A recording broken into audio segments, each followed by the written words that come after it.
do quinto ano. Hoje aprovei caracterizada mais uma vez de Índia. Então, a senhora gosta, né, de ficar de Índia. Na aula de geografia foi o tempo todo de Índia.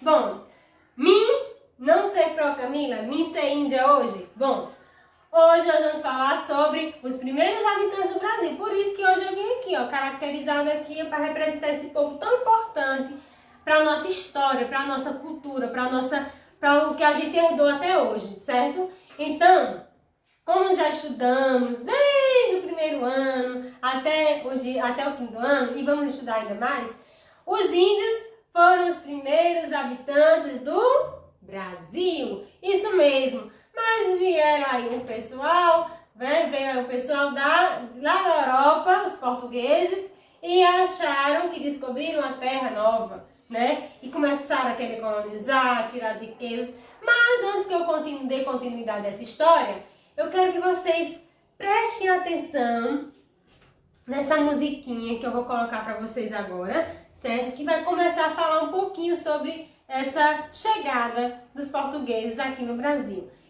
Fiquem de olho!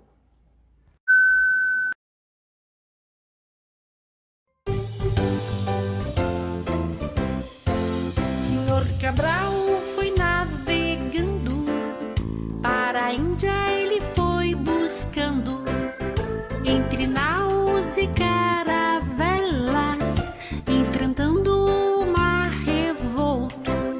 De repente alguém gritou: Terra vista! E assim descobriu o Brasil. E assim descobriu o Brasil. Senhor Cabral foi navegando, para a Índia ele foi buscando, entre naus e caravelas, enfrentando o mar revolto. De repente alguém gritou: Terra vista! E assim descobriu o Brasil. E assim descobriu o Brasil. A terra era tão linda, muitos pássaros e cachoeiras, muitos bichos e calor. Todo o povo se encantou. Os nativos que aqui estavam, de índios ele chamou. E assim começa a história que esta terra encontrou. E assim começa a história que esta terra encontrou.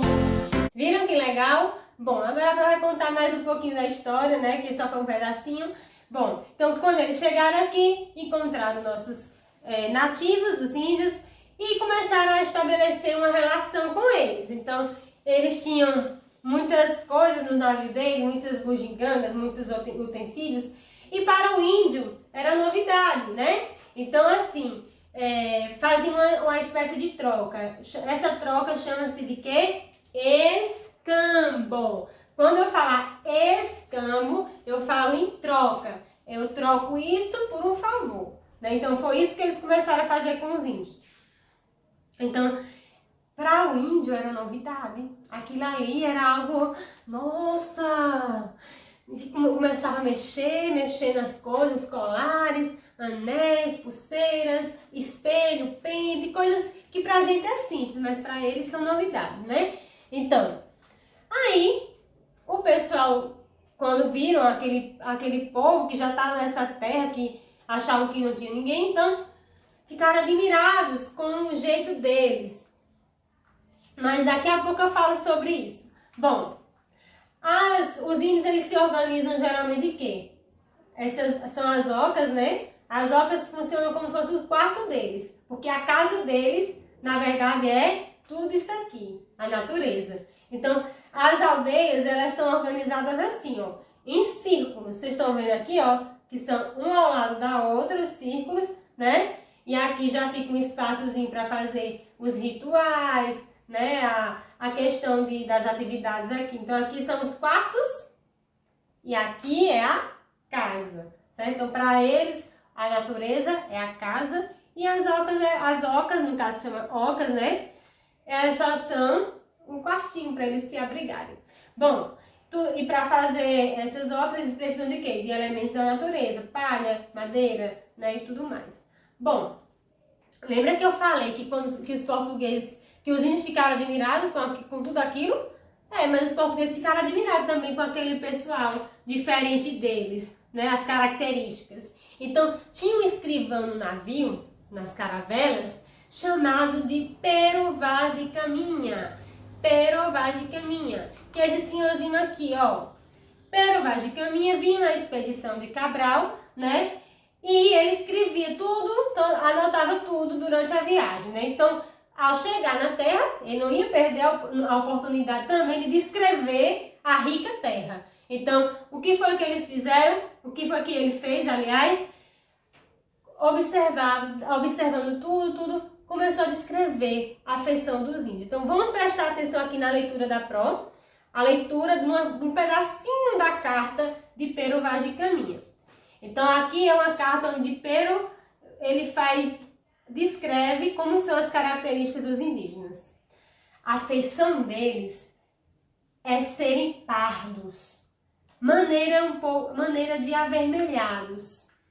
Andam nus, sem cobertura alguma, nus mesmo, sem nada.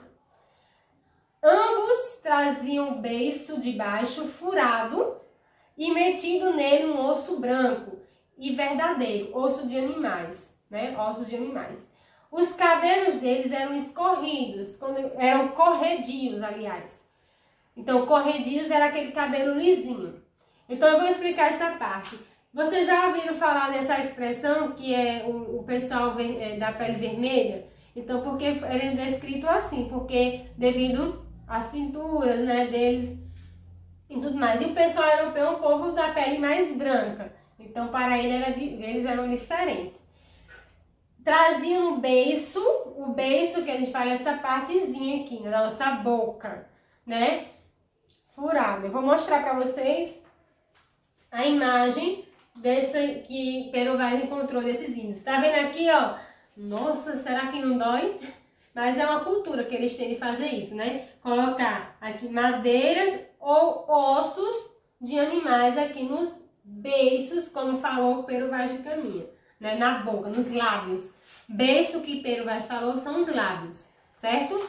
Então aqui, ó, outra cultura, colocar aqui também na orelha. Então, é uma cultura deles. Então, não é algo que representa um símbolo ali para eles de alguma questão ou religiosa, ou a questão mesmo da cultura deles, né? Então, temos que respeitar. Mas, os portugueses ficaram admirados. Nossa, será que não dói? Como foi que foi isso? Olha o tamanho. Olha, gente, ele nem fechou a boca direito.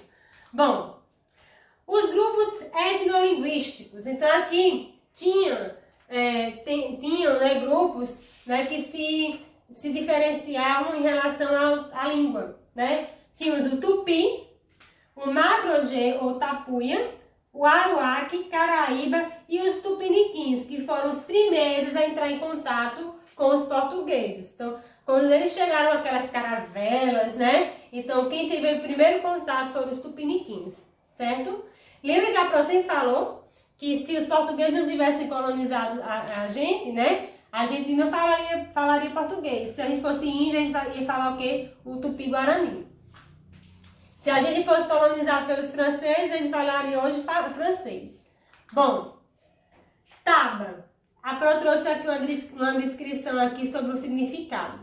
Taba, aldeia de índios, lugar onde habitam os índios. É habitação indígena ou conjunto de algumas ocas. Isso aqui é uma taba, né? É uma aldeia, né? Um conjunto de ocas, certo?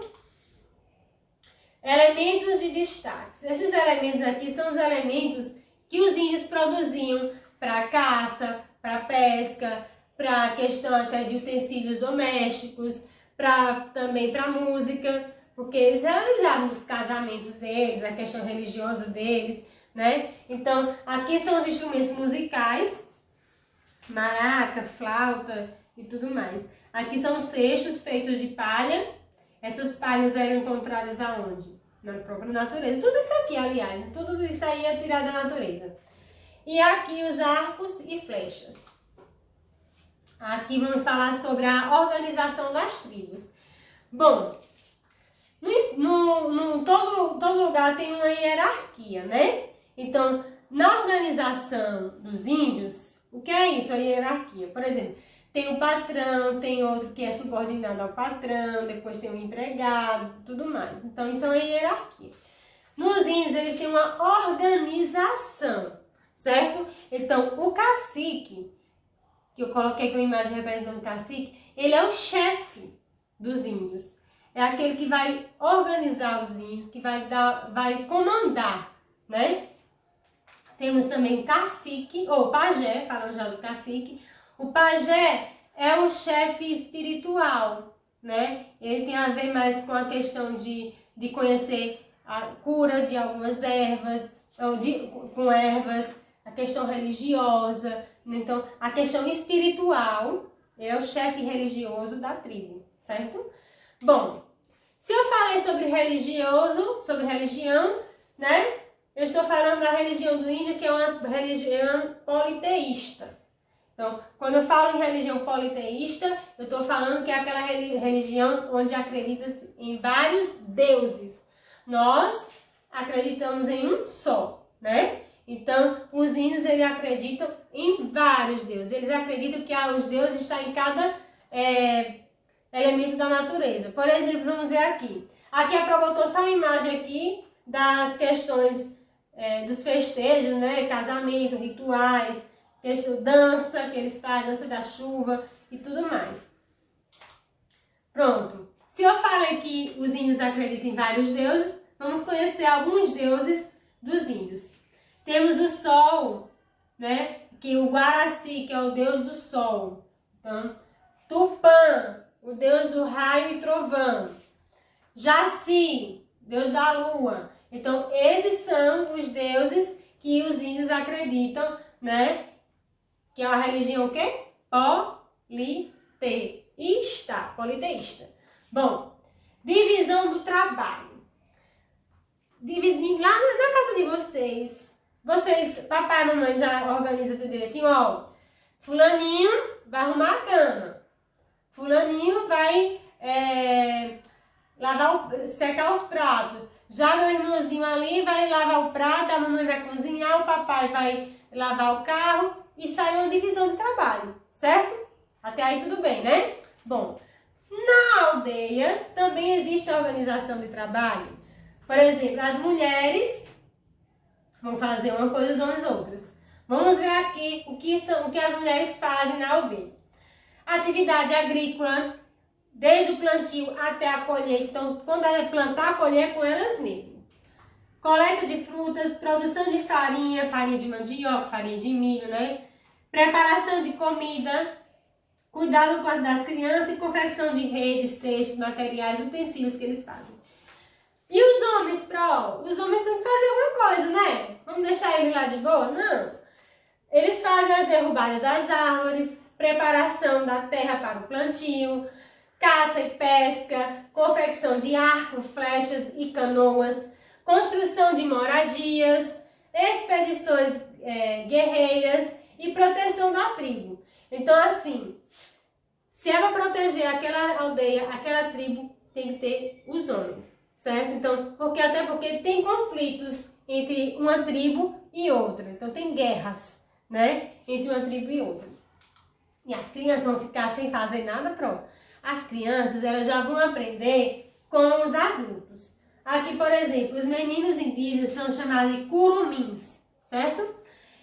Tudo que eles precisam saber para viver na tribo, eles vão, né, treinar. E quem é que treinam eles? Os pais, os adultos, os avós. Então, eles acompanham os pais para os afazeres, que a gente já falou. E quando eles chegam aos 13, 14 anos de idade, eles passam por um teste, uma cerimônia. Nessa cerimônia, eles vão já passar para a fase adulta, que é onde eles já vão começar a fazer o que os pais fazem. As crianças, as meninas, elas já vão começar, desde novinhas mesmo, a começar a aprender a fazer o que as mulheres fazem, certo? Acompanham também as mamães. Bom, relação entre indígenas e portugueses. nós falamos o quê? Que era o quê? O escambo, né? Onde os indígenas, os primeiros indígenas eram o quê? Trocavam tudo que eles vinham ali de novo, de novidade, os portugueses trocavam com os indígenas em favor de quê? De tomar as terras, né? De explorar as riquezas do Brasil.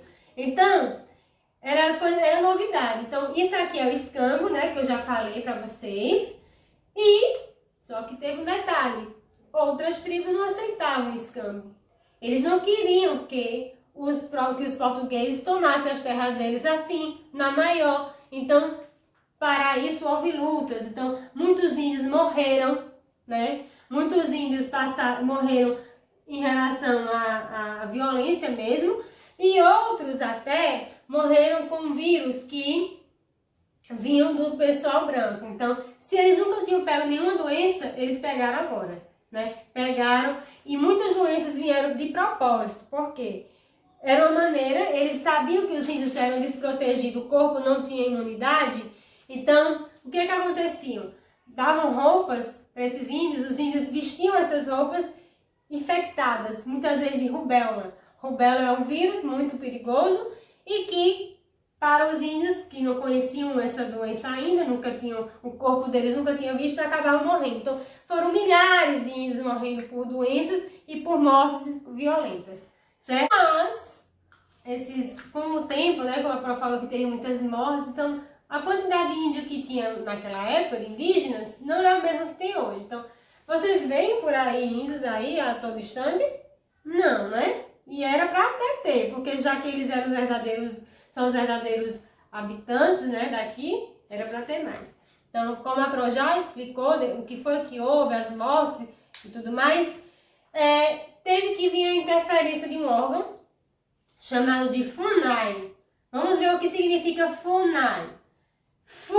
Fundação Nacional e do Índio. Fundação Nacional do Índio. Então, é este órgão que vai proteger os direitos do índio, certo? Os direitos de ser respeitados, né? Os direitos devem ser respeitados, aliás. Eles vão fiscalizar e proteger as terras do índio, né? Que são chamadas de quê? Reservas indígenas. Então, a gente vê as reservas, são demarcados, aqui o território aqui ninguém mexe, aqui é do índio, né? Então, e ainda tem muita gente ainda que tem lugares aí onde tem muitos conflitos, até hoje tem por conta de terra, né? Principalmente na parte da Amazônia, porque lá querem o quê? Muito o quê? Exploração da madeira, ilegalmente. Então, tem conflitos? Tem sim, né? Então, para que o índio não perca totalmente sua identidade, sua cultura, sua também, vamos dizer aqui, suas terras, teve que vir uma interferência da fundação, da FUNAI, certo? Se eu perguntar o que é FUNAI, você já sabe. Você sabe o significado e também vai saber o que eles fazem por eles, certo? Então, é muito importante, gente, a gente respeitar. Ah, não é porque eu ajo minha cultura de um jeito que eu vou desrespeitar a cultura deles, né? A gente tem que respeitar todo mundo, né? Cada um tem o seu jeito de viver, seu modo de vida, seu jeito de pensar. Então, nós temos que respeitar, certo? Então, hoje a gente vai concluir nossa aula de hoje, né? Com uma reflexão sobre respeito, respeitar uns aos outros. E, fiquem com Deus e até a próxima.